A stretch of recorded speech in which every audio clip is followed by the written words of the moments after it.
In this video, we will be going over the basic tools within the WYSIWYG, which is the editor in the body section. WYSIWYG stands for What You See is What You Get, and these options are very similar to what you would see in most document editing programs such as Microsoft Word. So let's go ahead and add in some content. If you're pasting in text for Microsoft Word or another document editing program, you'll want to remove the formatting before you paste your text into the WYSIWYG.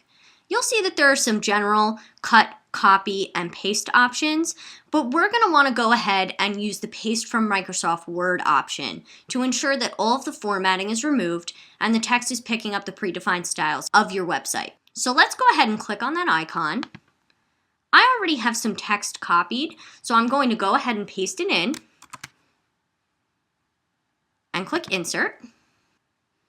And you'll see that your text has now been pasted into the WYSIWYG and the paragraph tag has been applied to your text. You can also apply any of the predefined header styles in the drop-down as well. So let's go ahead and apply some header styles.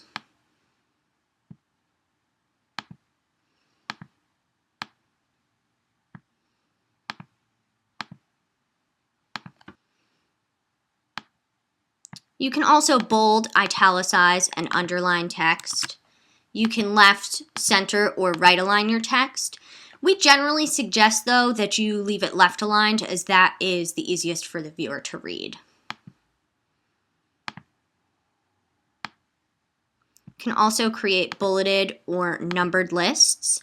You can indent text further. You can unindent text. You can undo a recent action or redo a recent action. You can create a superscript or a subscript. You can create a block quote by selecting the text you would like to emphasize and selecting the block quote icon.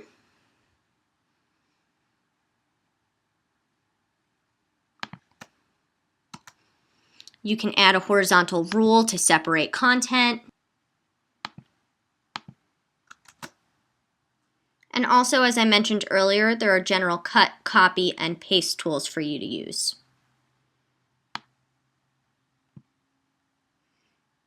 To add a link within your page, select the text that you would like to make clickable and click on the link button.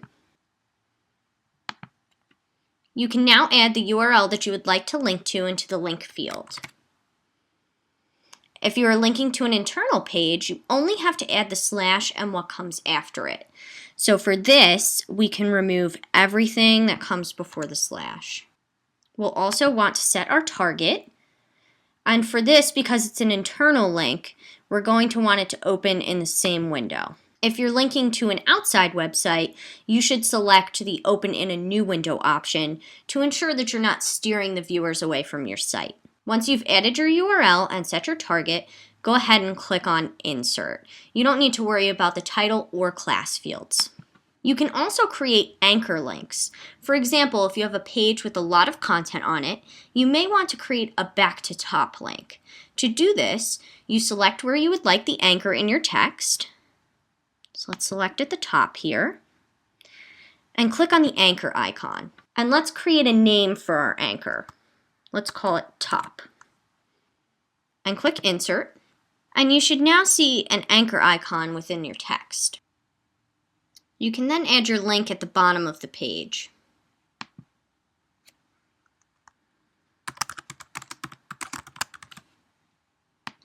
Select the text and click on the link button. In the URL field, type in the number symbol so that it knows you are referring to an anchor and the name of your anchor. The other settings you can leave as is and click on Insert.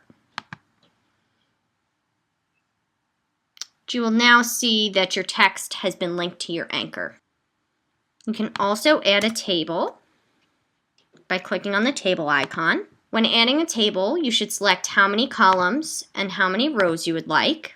And you may need to format the text. This will depend on if your project scope included styles for table content or not. And click Insert. And now you'll see that your table has been added. So you can go ahead and start entering your table content.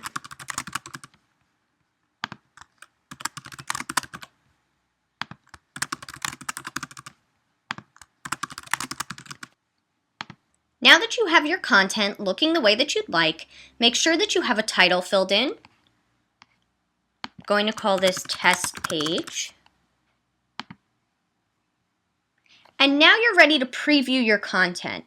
This will allow you to view the way your content looks before you save it. If you are confident that your content is the way that you want it, you can skip the preview and go straight for the save. So let's go ahead and save this page. And now we'll see that our content has been saved and all of the predefined styles have been applied to it.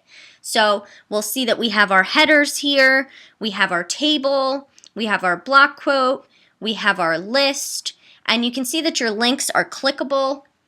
And that's the basics of the WYSIWYG.